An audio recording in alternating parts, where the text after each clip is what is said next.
여러분, 국내 2위 대형마트 홈플러스가 지금 무너지고 있습니다.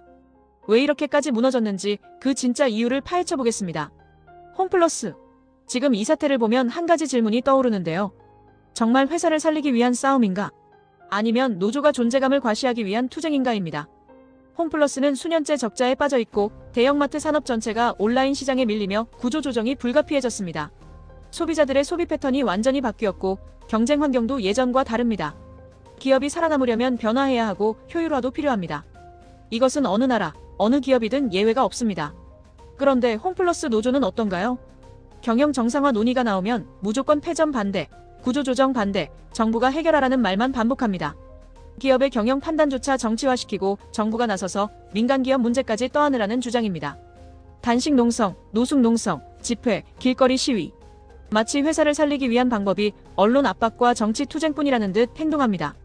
하지만 이런 방식으로 대기업 하나가 살아난 적이 있었나요? 노조가 스스로 해결해야 할 문제를 정부 탓, 자본 탓으로만 돌리고 있다는 점입니다. 기업이 어려울 때 가장 중요한 건 지속 가능성, 시장 경쟁력, 소비자의 선택입니다. 그런데 노조는 여전히 과거 공기업처럼 폐점 없는 구조조정을 외칩니다. 마치 매장 하나를 지키는 것이 회사 전체의 생존보다 더 중요하다는 듯 말이죠. 하지만 냉정히 말해 적자 매장을 억지로 유지하면 누가 손해를 볼까요? 노조는 당장 고용이 유지되니 좋겠지만 적자가 쌓이고 회사가 무너지면 결국 전 직원, 수만 명이 한꺼번에 일자리를 잃을 수도 있습니다.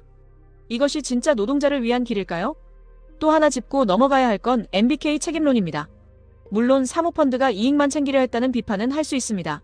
하지만 MBK가 투자를 하지 않았다면 홈플러스는 이미 오래전에 더 큰 위기를 맞았을 겁니다. 노조는 책임자 처벌만 외치지만 정작 그 기간 동안 소비자 변화에 맞춰 혁신하자는 이야기는 거의 하지 않습니다. 기업 환경은 바뀌는데 노조만 과거에 머무르며 모든 문제를 정부가 해결하라고 합니다.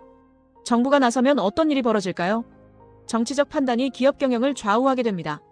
기업이 살아야 일자리도 유지되는데 노조의 입장만 반영해 경영에 개입한다? 그 순간 홈플러스는 더 빨리 무너집니다. 노조가 요구하는 건 결국 기업은 책임지고 고용을 보장하라. 정부는 책임지고 지원하라. 하지만 노조는 책임지지 않겠다. 이런 구조가 반복되면 시장은 망가지고 경쟁력은 사라지고 결국 피해는 소비자와 국민이 보게 될 것입니다. 기업이 살아야 노동자도 산다. 이 단순한 진실을 외면한 채 반대만 하는 노조로는 어떤 미래도 만들 수 없습니다.